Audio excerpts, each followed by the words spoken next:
In this video, I'm going to tell you the story of Norse mythology in chronological order, or something close to that. Of course, I'm bringing together the main stories, so subscribe, share the video because it took a lot of work, leave a like, and let's go.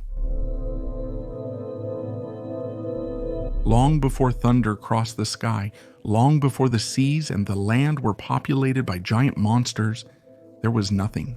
To be fair, actually there were two worlds, one completely impossible to see anything in, since it was full of mist, and the other burning with flames.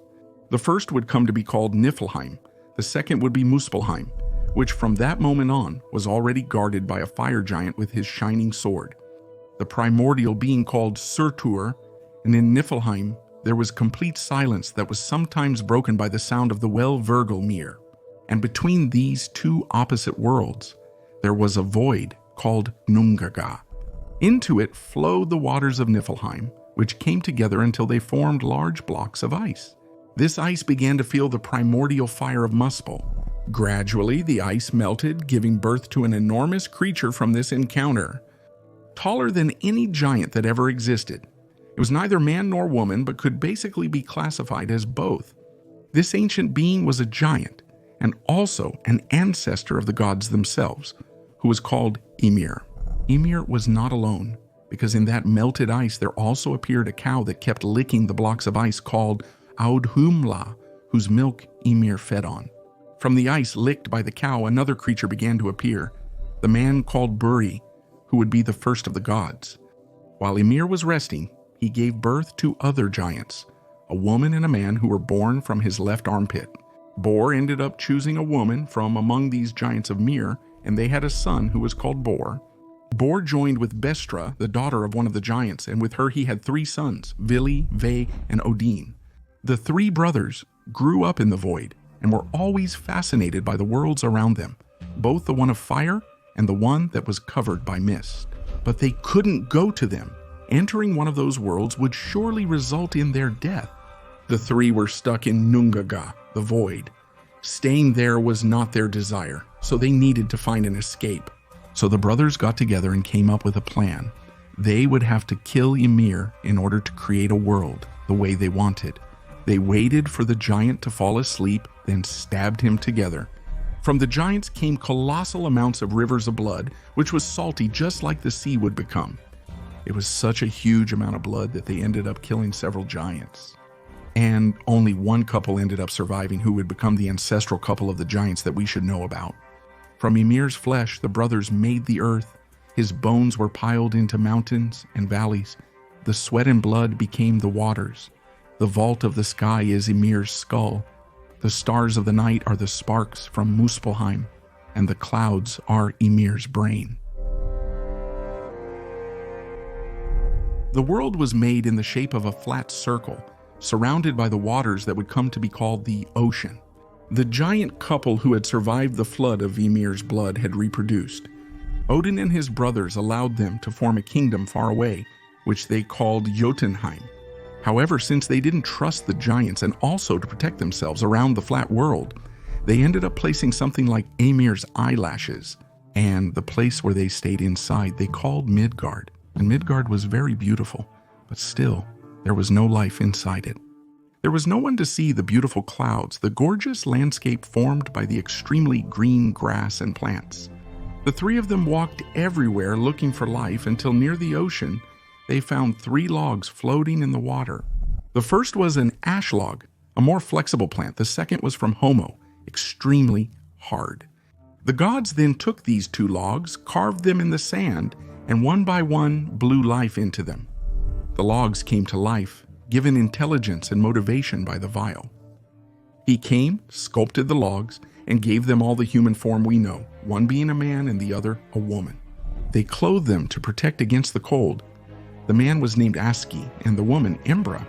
Aski and Embra were the parents of all humanity. The 2 made their home and had their family in Midgard. And that's why Odin is called the father of all, because he is the father of both the gods and humanity. The brothers left that land for the humans and decided to create a world just for themselves, above Midgard, a beautiful place they called Asgard. There, Odin built a place called Lidasjalf, where his throne was, and he received all the information from the other realms that would come to exist. Across all 9 realms, through his ravens, Hunim and Munim, Odin learned everything that happened.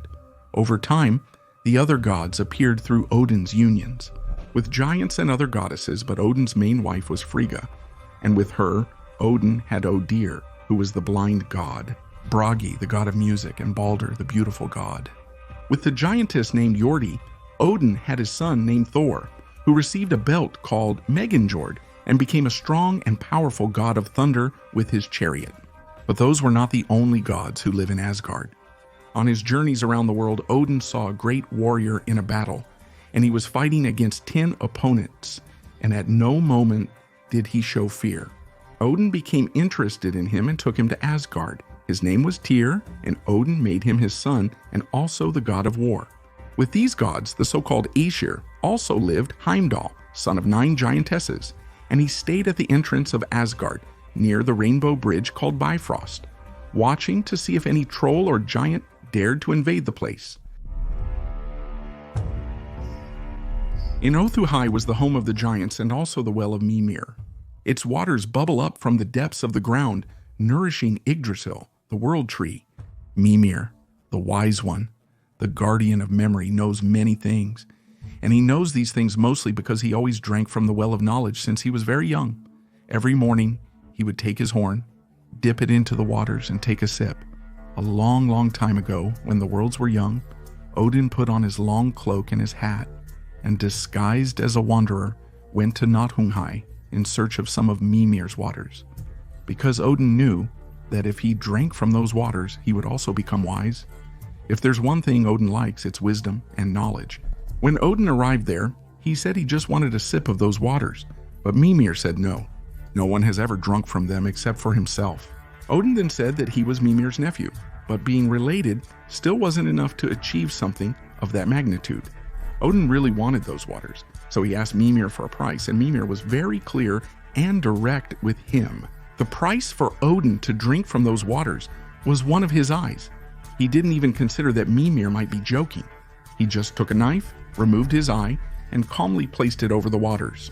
Odin's eye stayed there, floating and looking at him. Odin then took the horn that Mimir had there, took some of the water and drank it. And since then, he could see much better with that one eye than he ever did with 2 his whole life. As a result, Odin acquired additional names. They called him Blinder, the blind god, Hor, the one-eyed, Bailey, the flaming eye, and several other names. Odin's eye remained in Mimir's well, preserved by the waters that nourish the ashes in the world, seeing nothing and observing everything. Mimir and Odin's eye stayed there for a while, until they would be separated for a time because of the war between the Vanir and the Aesir. Among the created worlds was Vanaheim, the home where some gods lived who were closer to humans and closer to nature.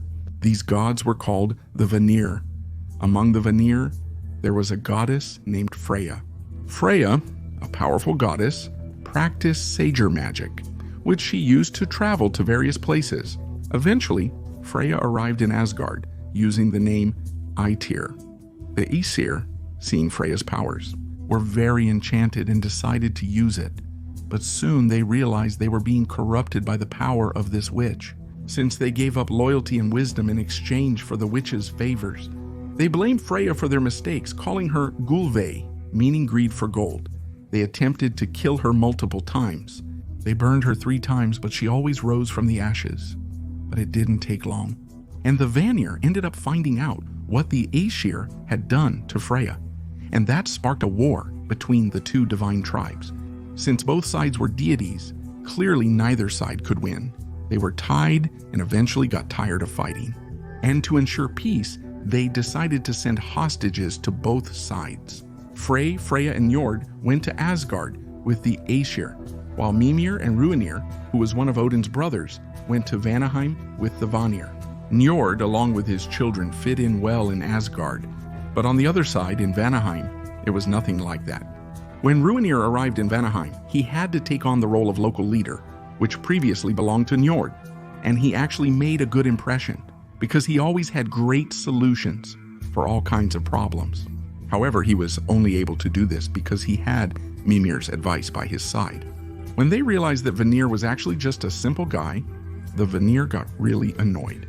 Thinking that they had been deceived by the Aesir, the Vanir cut off Mimir's head and sent it back to Asgard. There, the troubled Odin ended up making several magical poems about Mimir's head and embalmed it with herbs.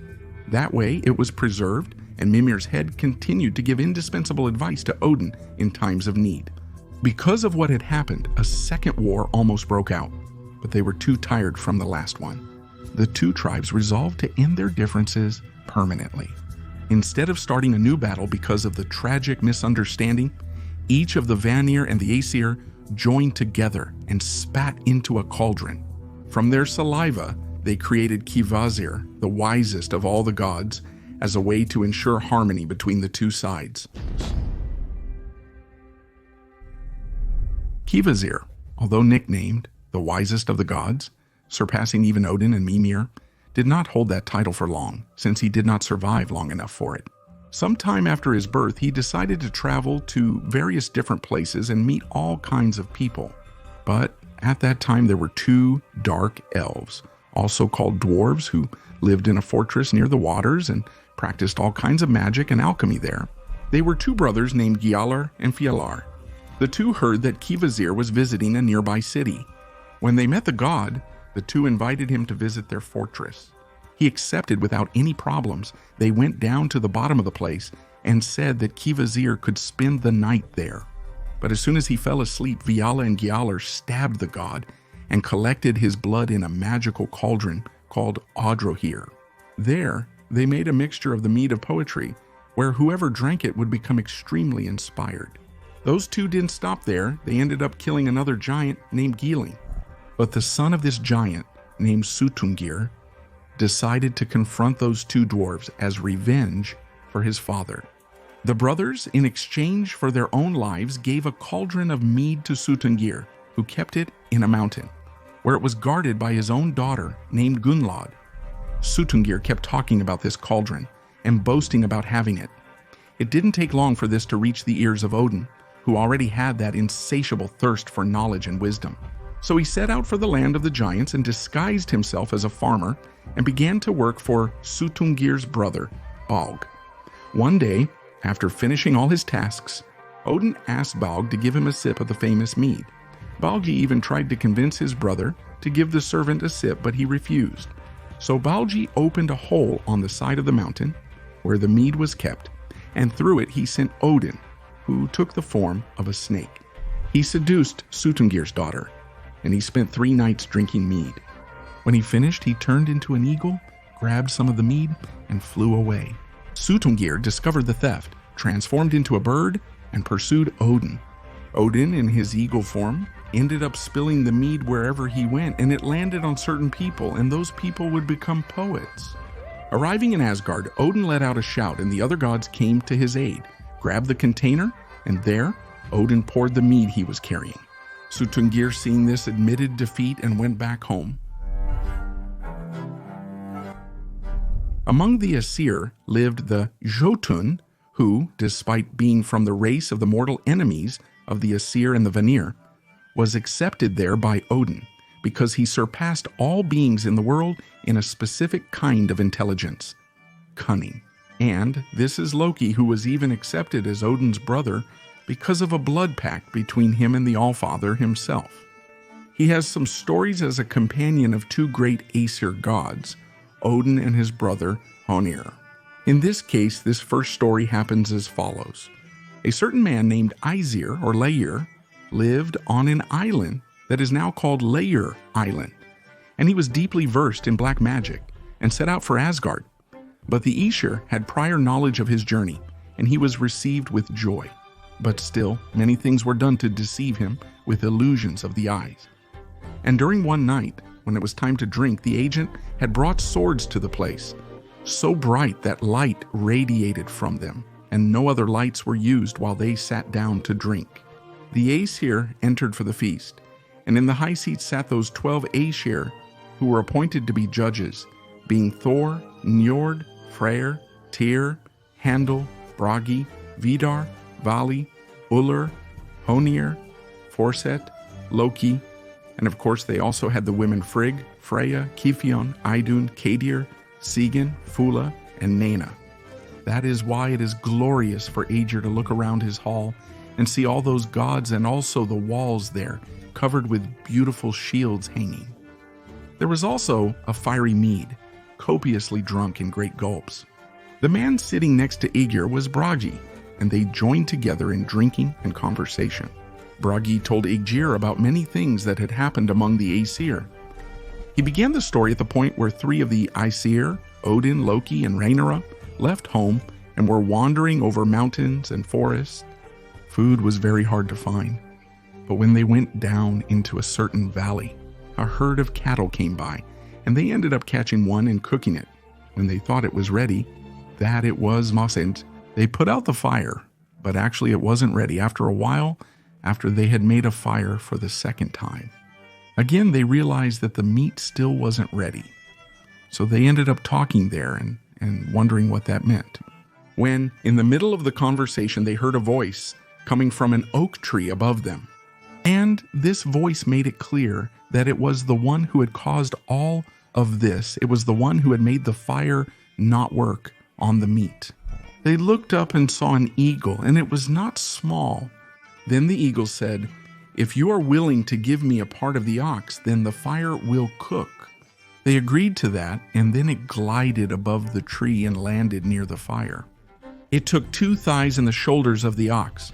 Then Loki became very angry, grabbed a big stick, shook it forcefully, and hit the eagle's body. The eagle shook violently from the blow, but managed to fly away, so the stick got stuck on its back, and Loki's hands were on the other end of the stick. The eagle was flying at a great height, but Loki's feet were hitting against rocks, piles of stones, and trees. Several times he thought his arms would be torn from his shoulders. He called out loudly, urgently begging the eagle for peace, but the eagle declared that Loki should never be released unless he gave his oath to lure Idun out of Asgard with her apples. Loki agreed, and as soon as he was released, he went back to his companions. But from then on, nothing more is told of this story, except that they returned home. Well, at the appointed time, Loki lured Idun out of Asgard into a certain forest, saying that he had found some apples that seemed to her to be of great virtue, and he asked her to bring her own apples with her, to compare them with these. Then Thjazi the giant came disguised in his eagle feathers and took Idun and flew away with her to the place called Thrymheim, which was his home. Well, of course the Aesir noticed Idun's disappearance because, yes, her apples were turning gray and very old. They started to wonder who had last seen Idun, and it didn't take long before they remembered that Loki was the last one to see her when she left Asgard with him. So Loki was caught and taken to a meeting, and he was threatened with death and torture. It didn't take long before Loki promised that he would personally go get Idun in Jotunheim if Frey would lend him her falcon plumage. And when he got the plumage, he flew north to Jotunheim. He arrived one day at the house of Thjazi, the giant. Thjazi had already rowed out to sea, but Idun was at his house alone. So Loki took advantage, turned Idun into a nut, grabbed her with his claws, and flew away with all his strength. Now, when Thjazi got home and missed Idun, he put on his eagle feathers and flew after Loki, creating a powerful wave of sound with his wings. Well, but the other Aesir saw that there was a falcon flying while holding a nut and realized it was Loki. So they quickly went to the walls of Asgard's castle, bringing several pieces of wood and set them on fire. And when Thjazi missed Loki in the air, he ended up flying straight into the fire from those pieces of wood. His legs caught on fire and he fell to the ground. The Aesir who were nearby killed Thjazi. And all of this happened inside the gates of Asgard. But Thjazi had a daughter named Skadi. She took her helmet, her armor, and all her weapons of war and went to Asgard to avenge her father. The Aesir, however, offered her reconciliation and compensation for what they had done. First, she had to choose a husband for herself from among the Aesir and choose him only by his feet. The feet she saw were all very beautiful. After all, they were the feet of gods. And the one she chose was exactly Njord's. Well, after that, it was said that the Aesir had to do something she thought they wouldn't be able to accomplish: make her laugh. So Loki did what he had to do. He tied one end of a beard rope to a goat and the other end around his own genitals. And one pulled from one side and the other pulled from the other. Each of the two screamed loudly, and then Loki let himself fall onto Scotty's knees. And she laughed a lot. And so the reconciliation between her and the Aesir happened. In fact, she ended up becoming part of the gods of Asgard as well. After these stories, everything was calm for a while until something happened. Thor had a beautiful wife named Sif. He thought she was extremely beautiful, especially because of her long hair, the color of barley. One night, Loki entered their room and shaved Sif's hair. When he woke up, Thor was in shock. Loki woke Sif up and asked what had happened. Sif didn't understand anything, got up, looked in the mirror, and was completely devastated. Thor put on his belt in a hurry and went to find Loki, because this could only be his doing. Thor knocked down Loki's bedroom door and lifted him into the air, asking why he had taken Sif's hair. Loki said he was drunk and thought it would be funny, but unfortunately now her hair wouldn't grow back because of the way he pulled it out. Thor said he should find a way to make her hair grow back, or every day Loki would have his bones broken one by one. Loki then remembered that if anyone could help him with this, it would definitely be the dwarves. So he put on his flying shoes and flew to Svartalfheim. When he got there, he spoke with the sons of Valdi and asked if it was true that Brock and Sindri were the best craftsmen that existed. At that, the sons of Valdi became very angry, and they said that they were actually the best at it. Loki then said that they had made a challenge for them. They should make 3 treasures, and one of them was the golden hair that never stopped growing. They would be judged by the gods. Valdi's sons agreed, so Loki flew to the other side of a mountain, where Brock and Sindri were, and told them the same story. But Brock thought it was strange and said he would accept the challenge. However, he wanted to make a bet with Loki himself. If he and his brother won, he wanted Loki's head. Loki agreed, but he would have to make sure the two didn't win. So while Brock was making one of the treasures, Loki entered the forge in the form of a fly and began to bite deeply into Brock's eyes. This caused a handle he was making to become shorter. That handle, in fact, was the handle of the hammer Mjolnir. Well, the other 2 treasures that Brock and Sindri made were the golden boar and Draupnir. When it was time to judge the treasures, 3 gods were sitting on their thrones: Thor, Odin, and Frey. Loki said he had gifts made by the sons of Ivaldi and also by Brock and Sindri. To Jean, Loki gave a spear that never missed its target called Gungnir, and any oath made upon it was also unbreakable. To Thor, he gave the hair he wanted for Sif, and when it was placed on the goddess's head, it attached itself to her scalp and became even more beautiful than her original hair. The last of Zivaldi's gifts was a neatly folded cloth that could fit inside a pocket. But when unfolded, it turned into a ship that always had good winds, called Skidbladnir, which was given to Frey. When it was Brock and Sindri's turn, they gifted Odin a bracelet, which he promptly put on his arm. It was very beautiful and dripped every 9 nights, creating 8 new bracelets. This was Draupnir. Freya received a tireless golden boar named Gullinbursti, and for Thor, Broker gave a short-handled hammer and also a pair of iron gloves. Without the gloves, it would be impossible to use it. This was Mjolnir, an unbreakable hammer that could forge lightning. Both this hammer and Odin's spear always returned to their owner's hand, no matter how far away they were, and the hammer could also grow and shrink in size. Even with the short handle, everyone agreed that Mjolnir was the best of the treasures, and with that, Broker won the bet against Loki and wanted his head. But Loki flew away to try to escape. However, Thor, wanting to test his hammer, caught up with him easily. About to lose his head, Loki said that the bet was for his head, not his neck. So Broker couldn't hurt his neck. Broker got annoyed by this, and with Odin's confirmation, he decided to do something else. He sewed Loki's mouth shut, and so he spent a long time very distressed, unable to do what he liked most, talk. The gods realized that they had forgotten a fundamental detail to protect their kingdom from their enemies, the giants. They hadn't built, nor even thought about building, a wall, a rampart around the castle of Asgard. And this deeply tormented Odin, who now realized how careless he had been. Well, at that moment, a man and his horse arrived in Adred. He is amazed by the god's construction, but quickly notices that a wall is missing there. So he decides to offer his services to the gods, and everyone agrees with the idea of letting the man build the wall for them. But Odin, the Allfather, becomes suspicious of the man's intentions and promptly asks what he would gain from it. The man then says that he is the best builder in the whole world, and that as payment he only wants two things: Freya's hand and the moon. Immediately, all the gods disagree with the idea, but Loki ends up saying that he accepts this proposal and that the man should indeed receive the moon and Freya as a reward if he manages to build it. However, he must complete the entire construction in a single year. The man then asked if he could use his horse. If he could, he would accept the offer of 1 year. The gods, including Loki, agreed to let the man use his horse, Svidilfari, as they saw no issue with it. Well, then starting the work, the man put a kind of sled on his horse. Then he started bringing huge blocks of stone to build the wall. When they saw the horse's enormous strength, all the gods trembled, except for Loki, who told everyone to stay calm because it was only the first day. He was sure that the next day the horse would be extremely tired, but he was very wrong.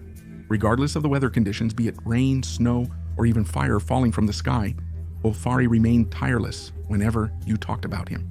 In the first month, the man had built a significant part of the wall. Time passed, and now there were only 5 days left until the builder's deadline. And there was only a small section of the wall left to be finished. Odin then called all the gods to a meeting to decide what they should do. After all, the guy would end up winning Freya and the moon as well. Everyone then looked at Loki, and they all said that if Loki didn't find a solution, he would end up being punished for what he had done. Loki then told everyone to calm down, that he would take care of it. He then left the castle, turned into a mare, and lured the horse Svadilfari far away into the forest, where he disappeared completely. The gods started laughing at the builder because now he couldn't lift the last block he needed to complete the wall. The builder became extremely angry and said that the gods had cheated. Then he revealed his true form. He was a mountain giant. He charged at the gods, but they made way for the one who had just returned from his troll hunt, Thor. Thor pointed his Mjolnir at the giant and released it. When it hit the giant, a bolt of lightning struck him, and he turned to ashes. The gods then finished the wall themselves. Well, some time passed, and Loki decided to return to Asgard from his adventure. And with him he was bringing a horse that had 8 legs and was called Sleipnir. And he gave the horse as a gift to Odin, saying it was the fastest in all the 9 realms. Well, it turns out that everyone ended up suspecting the origin of this horse, this Sleipnir. But no one spoke to Loki, fearing what he might do. One day Odin woke up startled. He had a dream where he and the other gods were all killed in a huge war, all against the giants, or as the Norse themselves called them, Jotuns. 3 of these giants left Odin very thoughtful because they claimed to be Loki's children. But Odin knew all the children Loki had with Sigyn, and even his horse Sleipnir, and he didn't know these 3 children. Upon waking, Odin went to question the trickster.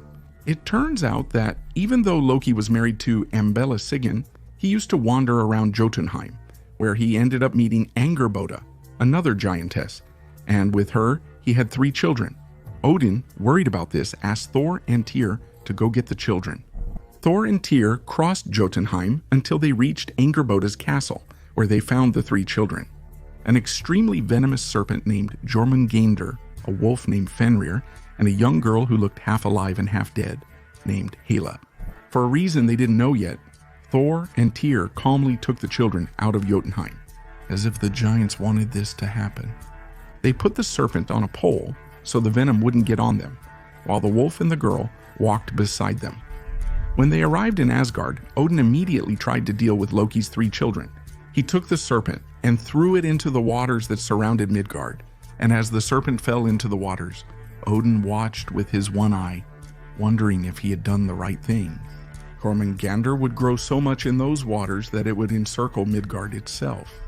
With the girl, Odin took her to a frozen realm beneath Midgard, where some of the dead wandered lost. He gave her the realm, kind of trying to please her. This realm would become Helheim, a place where Hela felt very comfortable, because she preferred to be among the dead rather than the living. With only Fenrir remaining, the Lord of the Gods chose to let him reside in Asgard, temporarily. Well, in that place, only Tyr had enough courage to get close to Fenrir and feed him. But Fenrir kept growing, so the Aesir began to think of ways to control this threat once and for all. First, they tried to tie up the wolf with a reinforced chain called Lai Jing, saying it was just a game. To test Fenrir's strength in a friendly way, something was used. But it was useless, as with Fenrir's slightest effort, it broke. A new chain called Drome, twice as strong as the previous one, was used. It was put on the beast using the same excuses, but after a little more effort, the Drome was also broken. The gods, of course, were desperate. They didn't know what to do. But Odin had an idea. He sent Skinner, Fenrir's messenger, to fly over Taufheim. And he told him to talk to the dwarves so they could build a trap from which Fenrir would never escape. Well, then the dwarves made a very strong chain, and the ingredients for it were the sound of a cat's footsteps, a woman's beard, the roots of a mountain, the breath of a fish, and the saliva of a bird. Those things don't exist, right? At least not in our world, but the dwarves used them and created Gleipnir, the chain that would finally be used to bind Fenrir once and for all. Gleipnir wasn't like the other bonds tested by the gods. It was thin and smooth, made from a silk thread. It looked very little like a chain that could bind a wolf like Fenrir. So much so that he didn't even suspect at first. But of course he thought it was strange that for the third time, the gods wanted to test his strength. So he said he wouldn't accept, but he would only agree if someone put their hand in his mouth, so that if he couldn't break free, at least someone would pay for it. And of course, the only one who agreed to this was Tyr. The gods, of course, tied Fenrir up from end to end with Gleipnir, and even used some mountains to hold the chain. Then they told Fenrir to try to escape. He squeezed, got up, threw himself from side to side, but nothing worked. Then he saw that the gods started laughing at him, including Odin, who was right in front of him, so he asked to be released. But of course the gods didn't do that, and realizing he wouldn't escape, Fenrir closed his mouth and bit off Tyr's hand, who didn't scream in pain or anything. He just put a bandage on his hand and walked away in silence. Odin stared Fenrir straight in the face. Seeing that Fenrir wouldn't stop talking, he asked them to stick a sword in his mouth, and so they did. Fenrir's mouth was left permanently open, with the dripping saliva forming the river called Van, meaning hope. Well, there Fenrir would remain until the end of times, until the final war between the gods and the Jotuns. They say it was sometime after that when Odin ended up kind of hanging himself from one of Yggdrasil's branches, and also learned the runes. Well, one day Thor woke up in his palace and noticed that his hammer wasn't there in his room. It wasn't by his side like he usually left it. He started looking here and there, but couldn't find the hammer anywhere. Of course, he only suspected one person, or rather one giant, Loki. But when he talked to Loki, Loki denied any involvement. Thor believed him, especially because Loki usually likes to admit when he does things, not deny or lie about them. Anyway, Loki had a hunch. So the two of them went to the Palace Folkvin, the home of the goddess Freya, the greatest and most important of the Vanir goddesses. Freya was considered the most beautiful of the goddesses, quite similar to Aphrodite for the Greeks. Loki asked for the falcon cloak she wore, and she lent it to him. So Loki started flying through the sky and went to Jotunheim, where he found the home of the giant Thrym, who was very wealthy and had several dogs guarding his property, as well as owning many horses. Well, there's no idea exactly how Loki suspected Thrym, but somehow he knew that the Mjolnir hammer was around there. And sure enough, as soon as he asked about Thor's hammer, the giant confirmed that yes, he had somehow taken the hammer. The reasons and methods behind the break-in at Thor's palace, Bilskirnir, remain unknown. He hid the hammer deep underground and would only return it if he had Freya as his wife. In Asgard, Loki discussed his talk with Thrym. Thor decided to look for Freya and forced her to wear a wedding dress and go to marry the giant. The goddess, of course, became very angry and broke her precious necklace called Brisingamen. The goddess asked the gods for advice on how to handle the situation. During the council, the god Handel suggested that Thor dress up as a bride and go recover his own hammer. Of course, the god of thunder didn't like the idea very much. At first, he would never agree to dress as a woman. However, Loki intervened and said that it was a very good solution. Thor accepted and dressed up as a bride, adding padding to appear as if he had breasts. Just like he covered his entire beard with a long veil, Loki also decided to go along to help him. So he transformed himself into a woman as well.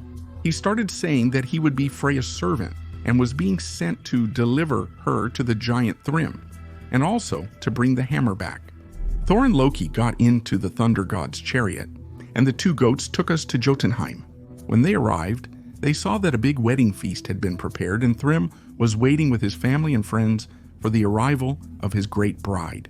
The place was filled with giants who indulged in food and drink, as Thrym boasted of his great wealth. When the two arrived at the place, Thor began to eat and drink.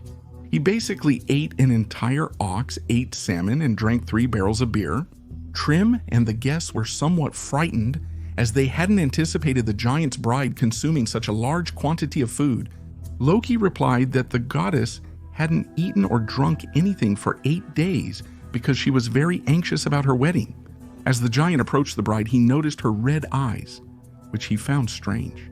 Loki said that her eyes were red because she had insomnia, since she hadn't slept in the last few days because she was eager for her wedding.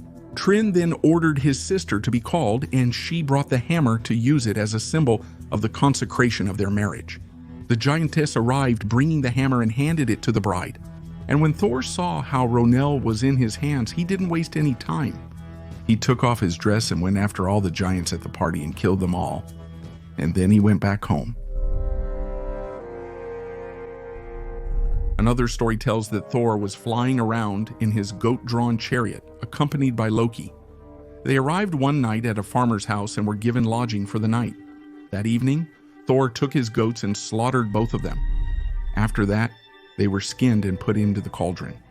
When the food was ready, Thor and his companion sat down to eat.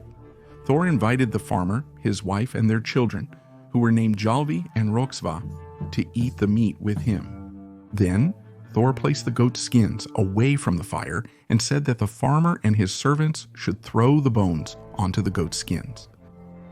Jalvi, the farmer's son, was holding a goat's leg and split the bone with his knife, breaking it open to get to the marrow. Unaware of the impending events, Thor remained there overnight. In the time before dawn, he got up and got dressed, took his Mjolnir, swung it, and blessed the goat's skins. Soon they got up and were standing again whole. But Thor found out that one of them was lame in one leg, so he supposed that the farmer, or someone from his family, didn't take enough care with the goat's bones because the femur of one of them was broken. I don't even think I need to tell you that. When the farmer found out about this, he panicked immensely, realizing he had the god of thunder in his house, who was very angry with him because one of his children had done something to one of the goat's bones. Well, Thor gripped the handle of his hammer so tightly that his knuckles turned pale, and the farmer and his whole family did what was to be expected. They started to pray, beg, and offer rewards for everything they had done. When Thor saw that they were very afraid, his fury passed. And then he took Thialfi and Haxva with him as his servants, who began to follow him from then on. He left his goats behind and began a journey eastward toward Jotunheim and to the sea, and then he went out over the land. When they had walked a little, there was a great forest before them. They walked all day and all night. Chaff was the fastest on foot of all men. He carried Thor's bag, but there was nothing good to eat in it. As soon as it got dark, they looked for shelter for the night and found a very grand hall before them. There was a door at the end, as wide as the hall itself, where they then found rooms for the night. But around midnight or so, they began to hear a great earthquake. The ground shook beneath them intensely and the whole house trembled. Then Thor got up and called his companions, and they explored further. They found a side chamber in the middle of the hall on the right side, and they went in there. Thor sat on the threshold of the door, but the others went further inside and they were very afraid. But Thor grabbed the handle of his hammer and was ready to defend himself. Then they heard a loud buzzing and a thud. But when they approached at dawn, then Thor went out and saw a man lying near him in the forest. That man was not small, he was sleeping and snoring powerfully. Then Thor thought that the noise he had heard during the night was caused by this guy. This guy was responsible. He tightened his belt of strength, increasing his divine power.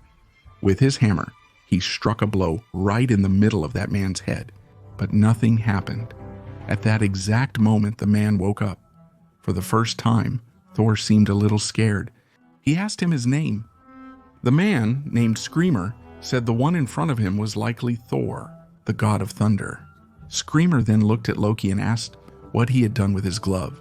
He reached out his hand and took the glove, and immediately Thor realized that what he thought was a chamber during the night was actually Screamer's glove, and that the side hall was the thumb of the glove. Screamer asked if Loki would accept his company, and Thor agreed.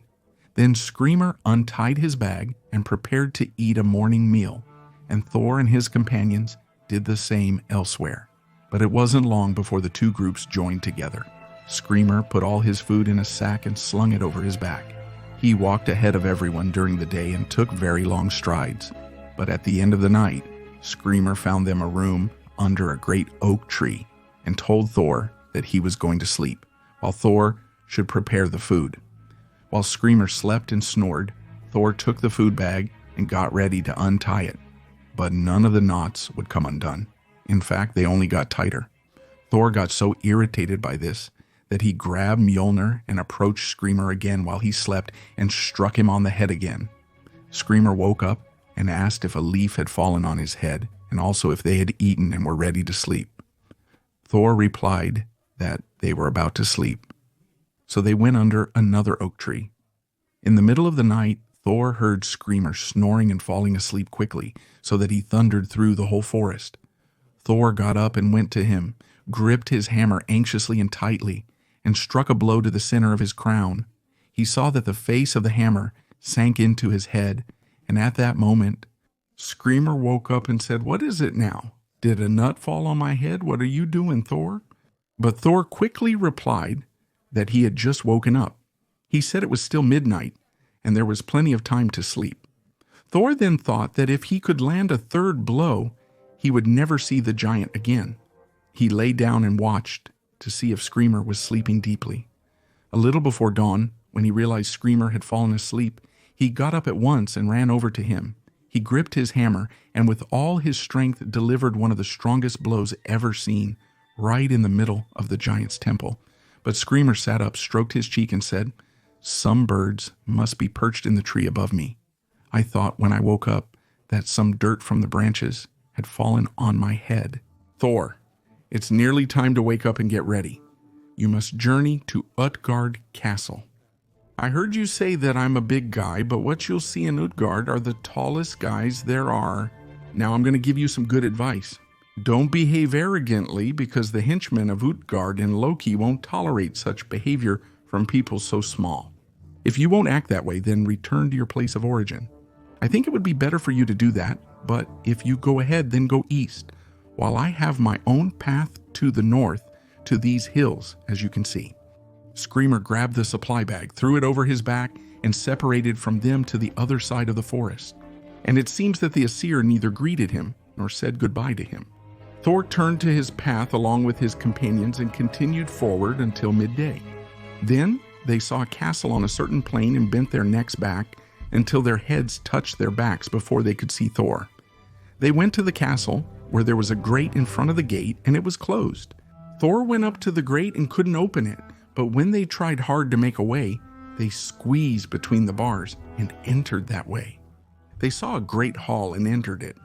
The door was open, so they saw many men there, and most of them were very large enough to fill 2 boats at once. Soon after that, they came before the king named Utgardalo and greeted him. But he looked at them in his own time and smiled disdainfully, showing his teeth.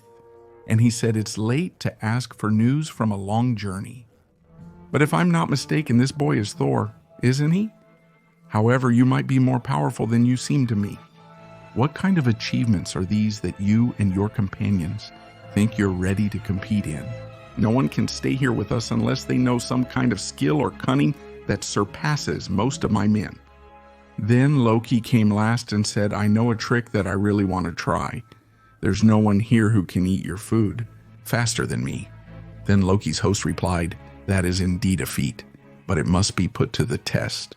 He called at the far end of the bench the one who was called Loki, and he should come forward and try his feat against Loki. Then a trough was brought and placed on the floor of the hall, filled with meat. Loki sat at one end and Loki at the other, and each ate as fast as he could, and they met in the middle of the trough. By that time, Loki had already eaten all the meat off the bones, but Loki had also eaten all the meat and the bones along with it, and the trough too, and it seemed that Loki had lost. Then Tigardalok asked Dialf what he could do that was incredible, and Dialf said he was very fast and could bet on a race with whoever Tigardalok wanted. Tigardalok then said he wanted to test this so-called speed of Dialf. They went outside the castle, and Tigardalok called a young man named Ugi and ordered him to compete with Dialf. Then they held the first race, and Ugi was so far ahead that he turned back to meet Dialf at the end of the course. "You need to try harder, Dialf, if you want to win, right? But I'll tell you, you really are one of the fastest men I've ever seen come through here." Then they started another race, and when Ugi had reached the end of the course and was coming back, there was still a long way to go for Dialf. Tigard immediately said, "Tialf, you seem to run this course well, but I don't believe you're going to win this competition now, but that's proven now." When they ran the third race, they started yet another race. But when Luke had already reached the end of the course and came back, Tialf hadn't even reached halfway. Thor's group had lost another competition. Tigard then turned to Thor and asked what he could show, and Thor said he would beat anyone in a drinking contest. Well, then Tigard brought a horn to Thor and said that no man had ever taken more than 3 gulps to finish that horn he was holding in his hands. Thor drank and drank from the horn, but the liquid level seemed to barely decrease at all. Tigard then said he expected more from the mighty Thor.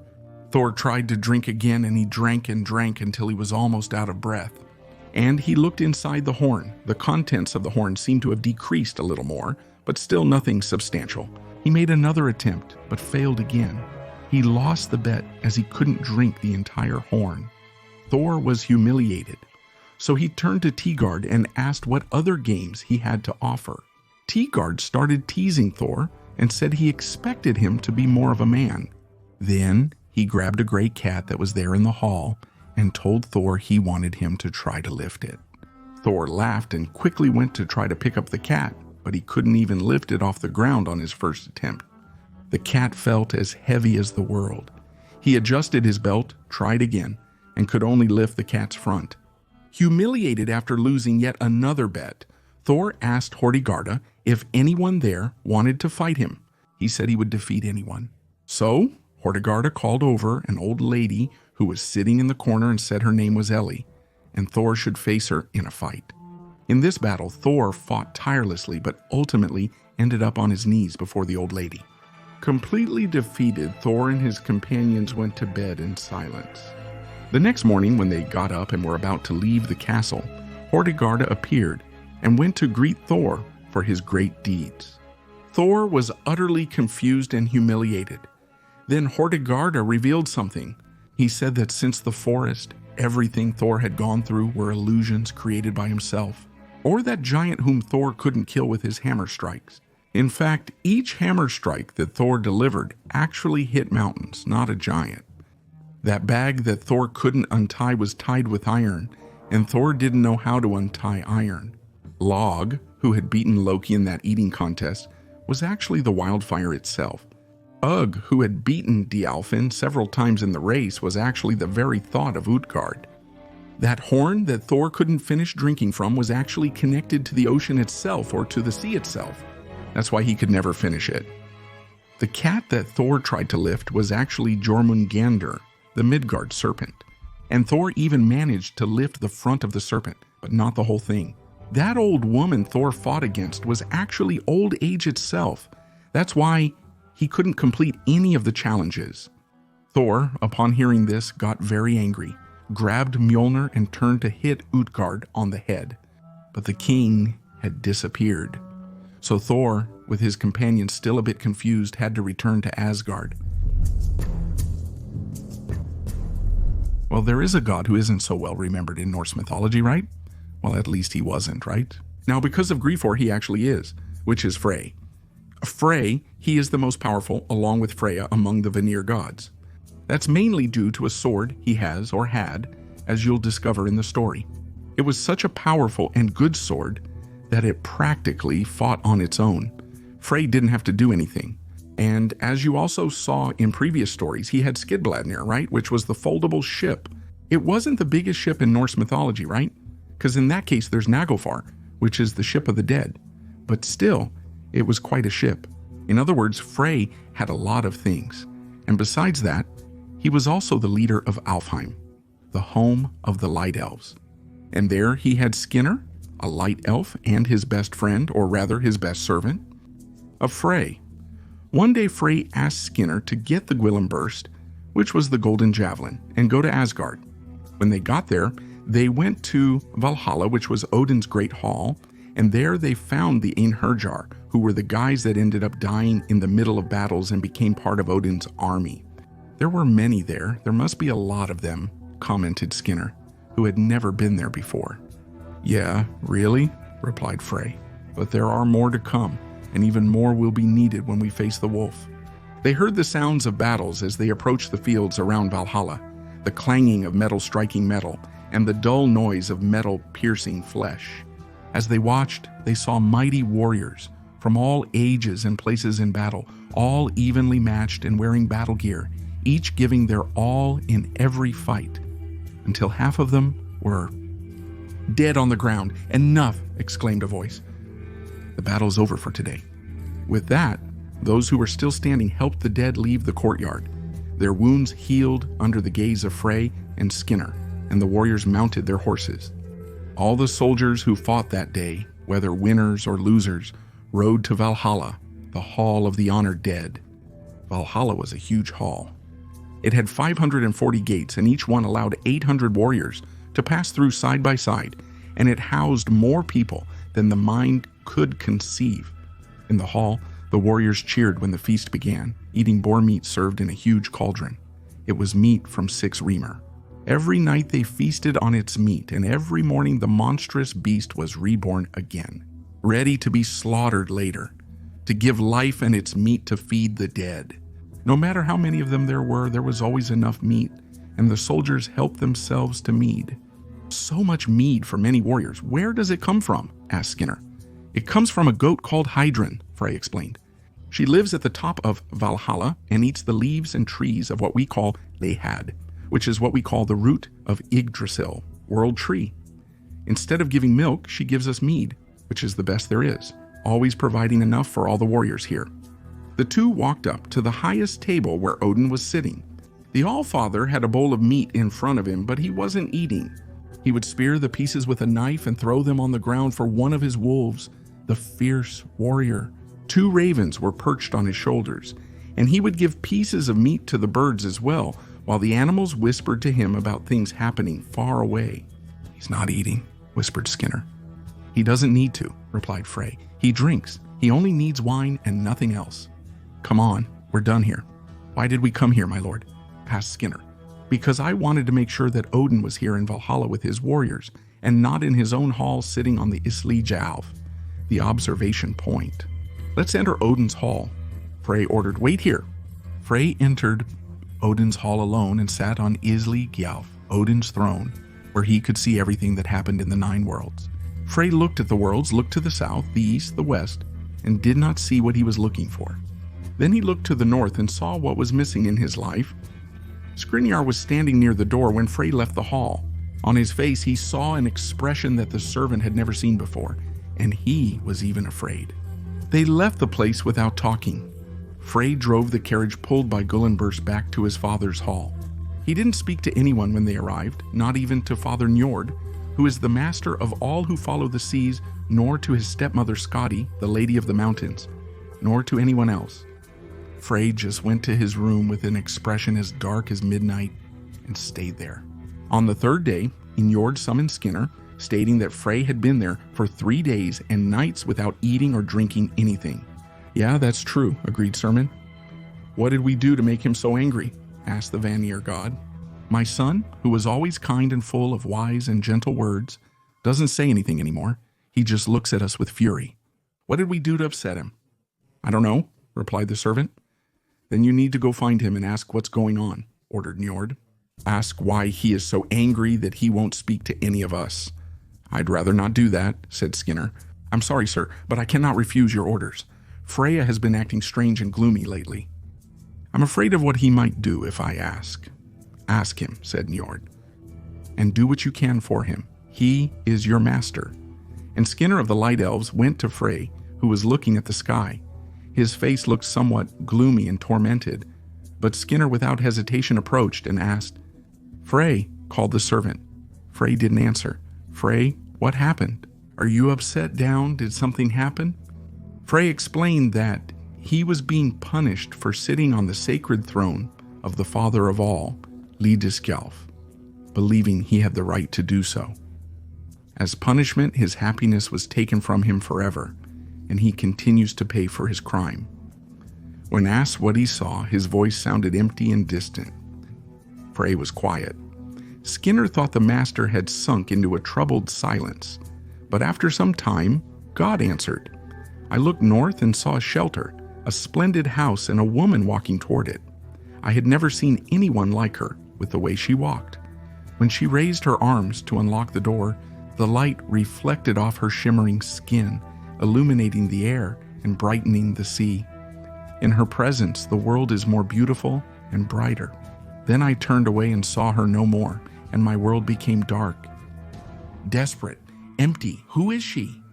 Her father is Gimr, the earth giant, and her mother is Arboda, the mountain giant. Does this beautiful creature have a name? Her name is Gerda. Frey made her remain silent. Your father is worried about you, says Skinner. We all are. Is there anything we can do? If you ask Gerda's mother for her hand in marriage for me, I'll give you anything. I can't live without her. Bring her to be my wife. Regardless of what her father says, I'll reward you greatly. That's a big ask, my lord. Offer anything, replied Frey. Skinner agreed. I'll do it, my lord. Frey hesitated. May I see your sword? He gave the unique sword to Skinner to examine. It fights autonomously without needing to be held. It will always protect you. No sword, no matter how powerful, can penetrate its defenses. They say this sword could even win a fight against the flaming sword of Surtur, the fire demon. It truly is a beautiful sword.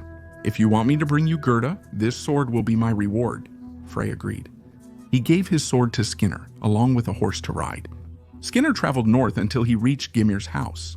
He entered as a guest and explained who he was and who had sent him.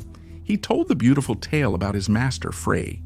He is the most splendid of the gods. He has dominion over rain, weather, sunlight, and brings good harvests.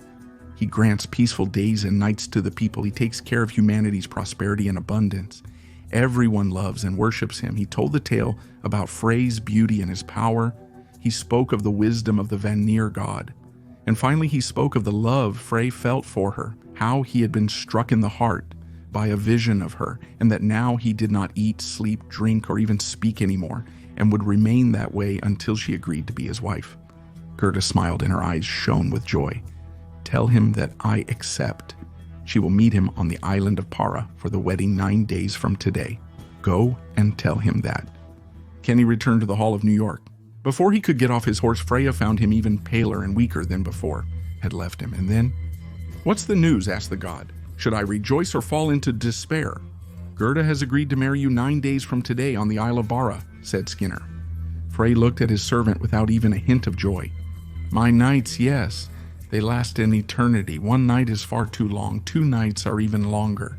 How am I supposed to survive 3 nights? 4 days feel like a month. And you expect me to wait 9? Skinner looked at his master with pity. Exactly 9 days later, Frey met Gerda, they got married, and he was overjoyed. He didn't even miss his sword. He had given it as a gift to his servant. It turns out that whether he wants to or not, he's going to miss that sword sooner or later.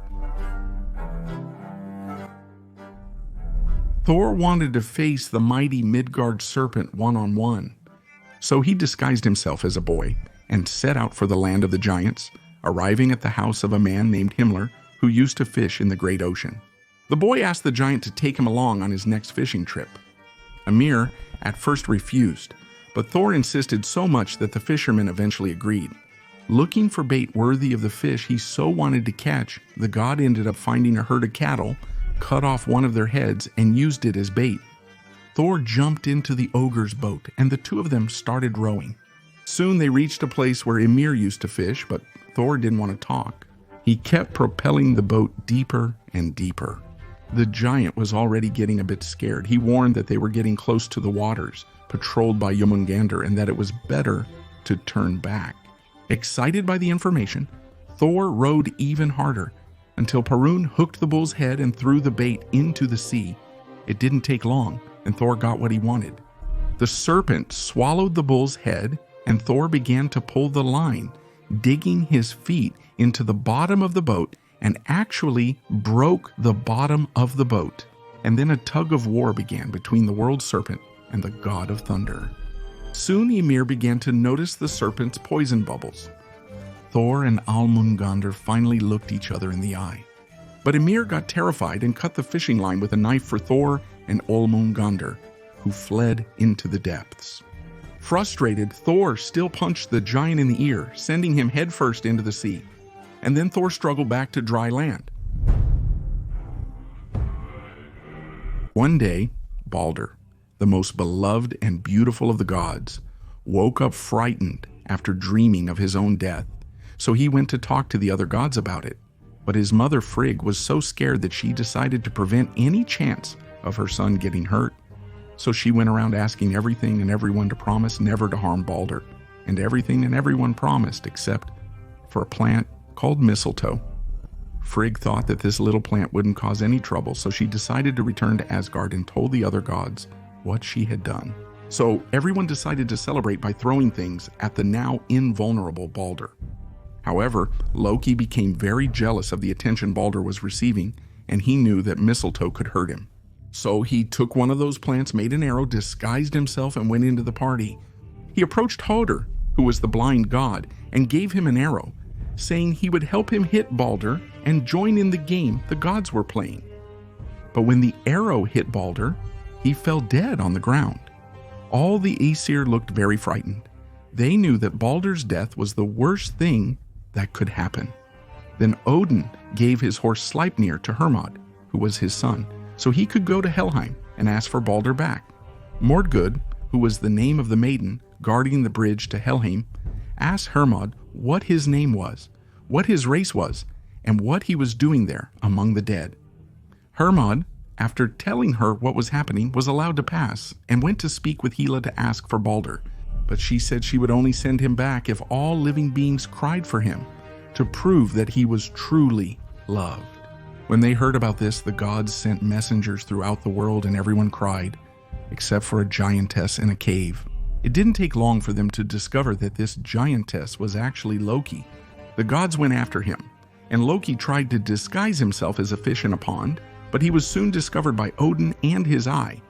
When Loki was caught, he was imprisoned under a serpent that constantly dripped venom on him, which caused him a lot of pain. Loki screamed so much when this venom fell on him that he caused earthquakes all over the world. Sigyn, who was his wife, tried to ease Loki's suffering by placing a bowl between him and the serpent. But every now and then she had to empty that bowl, which made the venom fall on Loki. It turns out that neither Loki, nor Fenrir, nor Jormungandr, nor Hela, nor Ymir would forget what they went through. After Balder's death, the gods knew it wouldn't be long until the so-called Ragnarok, the end of the gods, and they were right. Skal and Hati caught up with the sun and moon, bringing about Bovelter the end. The terrible winter that happened 3 times in a row, chaos spread across the 9 realms. With this winter, all the shackles and chains broke. Fenrir was set free, Garmr too, and of course Loki himself. Fenrir moved across the land while Jormungandr rose from the waters, and joined his brother on the way to the final war against the Aesir and Vanir gods. Loki descends to Helheim, and from his daughter receives an army of the dead and also the Naglfar, a ship made from the nails of corpses. Fenrir tears the sky and the ground with his jaws and breathes fire through his nostrils, while Jormungandr spreads his poison through the air. Meanwhile, the sky lights up with the arrival of the sons of Muspelheim, led by Surtur, to also face the gods. Everyone heads toward the field called Brickredir, where Loki will be on his ship, well accompanied by the leader of the frost giants, Hymir. Well, of course, all this commotion would attract the attention of the guardian of Bifrost, Heimdall, who doesn't take long to blow the Jallarhorn. And all the gods gather at the Udir Spring for one last conversation, and then set out to face the giants. Odin is at the front riding Sleipnir, and Thor is by his side, but soon the god of thunder distances himself from his father to finally face his archenemy, Jormungandr. Odin stands face to face with Fenrir, but when he sees the wolf's mouth opening, he freezes. It seemed like the universe was inside it. Odin is devoured by the wolf, while Thor in his chariot seeks to strike Jormungandr, because if he wasn't careful, the poison would hit him and he would die instantly. He goes over the serpent and jumps onto its head, striking it with his hammer and killing the serpent at the exact moment of the blow. But the impact also causes the serpent's venom sacs to burst and hit Thor. With his back to the serpent, he takes 7 more steps and falls lifeless to the ground. While all this was happening, at the front of the battle, Frey was facing Surtur, the Lord of Muspelheim. But no matter how hard he tried, he couldn't do anything. Surtur, with his sword, even when he missed, was able to hurt Frey with his flames. Frey then finally remembers his magic sword and realizes he shouldn't have given it away. Frey is struck and killed by the giant sword. Surtur advances on the field. But meanwhile, Tyr meets Garmr on the battlefield and starts a violent fight against the most powerful of the dogs. He gets bitten on the neck, but Tyr manages to strike the dog with his sword, and they both die together. Vidar, the silent god, goes after the wolf. Using his feet with his boots and also his hands, he breaks the beast's jaw and kills Fenrir. Loki and Handel continued fighting, even as everyone around them perished, leaving only the 2 of them alive. They struck each other frantically until they both ended up hitting each other and also died together. But before they hit the ground, Surtur's fire appears and takes everything and everyone on the battlefield and everything and everyone in the world and resets life. Magni and Modi, who are among the few who survived, go out in search of their father's body after the flames subside. But they only find Mjolnir and take it for themselves, returning to the place where Vidar was waiting for them, along with Baldur, who had returned from the dead, and Vali, and they prepared to make everything be reborn again. As you can see from the video, it involved a significant amount of work. So please leave a like, subscribe to the channel, share the video, and if you want to know more about Norse mythology, there's a playlist here on the channel that will be showing up for you. Thanks, see you, bye. Bye.